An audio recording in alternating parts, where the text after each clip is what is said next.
विकास जी का हम रुख करेंगे और विकास जी बड़े ही खूबसूरत तरीके से बता रहे हैं अयोध्या का ट्रांसफॉर्मेशन किस तरह से हुआ है, कैसे पहले उन्होंने अयोध्या देखी थी और अब देखी थी। और साथ ही साथ एक खास बात जो विकास जी कभी नहीं हुआ लेकिन इस बार हो रहा है, कुछ ऐसे लोगों को न्योता, वो अघोरी समाज से हैं, वो किन्नर समाज से हैं, वो उपेक्षित समाज से, मतलब उन्होंने सोचा नहीं होगा, लेकिन देखिए कि किस तरह से उनको सम्मानित वहां पर किया जा रहा है, उनको इस तरह से निमंत्रण दिया गया है, इन्विटेशन दिया गया है।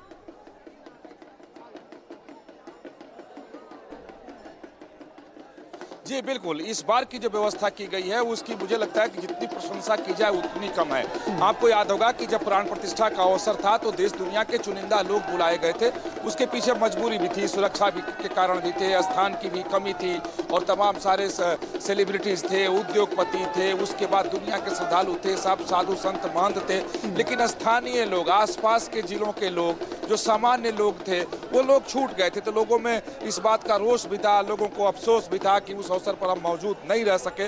तो इस बार जो ट्रस्ट ने व्यवस्था की है वो बहुत ही कमाल की व्यवस्था की है और इस बार समाज के सभी वर्गों के लोगों को इस बुलाया गया है।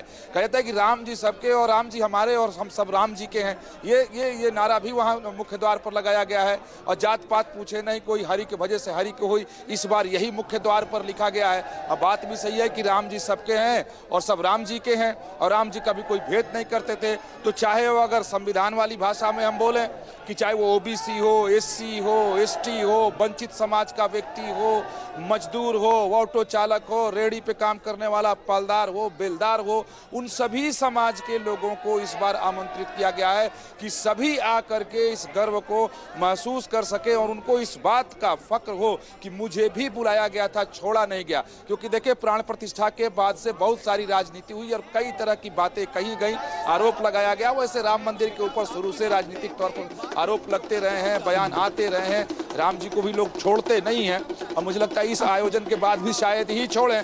लेकिन इस बार समाज के सभी वर्ग, जिसे कहा जाता है ना कि वंचित वर्ग, एससी समाज के लोग, एसटी समाज के लोग, पिछड़े हुए समाज के लोग, अलग अलग कार्यों में लगे हुए लोगों को बुलाया गया है। क्योंकि जब राम जी सबके हैं तो सभी को राम जी के दरबार में पहुंचने का हक भी है और अधिकार भी है। इसी को मुझे लगता है कि ध्यान में रखते हुए ट्रस्ट ने इस बार की व्यवस्था की है और जितने भी अतिथि बुलाए गए हैं वो उत्तर प्रदेश के गांव से लोग यहाँ पर पहुंचे हुए हैं। ऐसा नहीं है कि जो अयोध्या और अयोध्या के आसपास के लोगों को ही बुला लिया गया, बहुत दूर दूर से गांव के लोग आए हुए हैं ताकि वो गर्व का महसूस कर सके। और ये हुआ भी, लोगों से मैंने बात किया तो कहा कि उम्मीद नहीं थी कि इस जीवन में इस तरह का आमंत्रण उन्हें मिलेगा। बिल्कुल आपने ठीक कहा और यही कारण है कि इस बार कुछ ऐसे ही जो खास लोग उनको आमंत्रित किया गया है और लगातार हम चर्चा कर रहे हैं। विकास जी भी हमारे सहयोगी हमारे साथ जुड़े हुए हैं।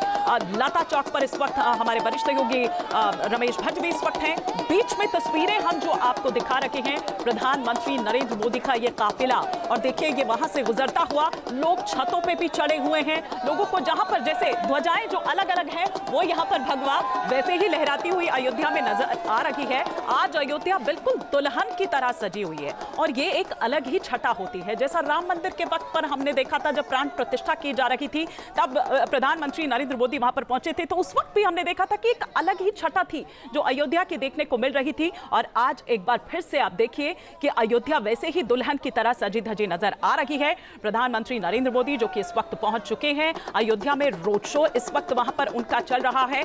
उसके बाद आप देखिए कि जो सप्त मंदिर वहां पर हैं उनके दर्शन किए जाएंगे, राम दरबार के दर्शन करेंगे, गर्भगृह में पूजा अर्चना की जाएगी, फिर ध्वजारोहण होगा और फिर उसके बाद एक संबोधन भी प्रधानमंत्री नरेंद्र मोदी का होगा। और जब हम बात कर रहे हैं ध्वजा की, तो उस ध्वजा को लेकर आप ये देखिए कि केसरिया रंग उस पर, आचार्य जी उस पर वो कोविदार वृक्ष, मैं अगर इसकी बात करूं तो ये हर कोई एक उसका प्रतीक है। आप देखिए कि केसरिया रंग ये सिर्फ एक सनातन धर्म का प्रतिनिधित्व ही नहीं करता, बल्कि ये देखिए ये त्याग, भक्ति और साहस का प्रतीक है। मैं कोविदार वृक्ष की अगर बात करूं तो प्राचीन ग्रंथों में हालांकि इसे पारिजात और जो मंदिर है उसका सहयोग माना जाता है,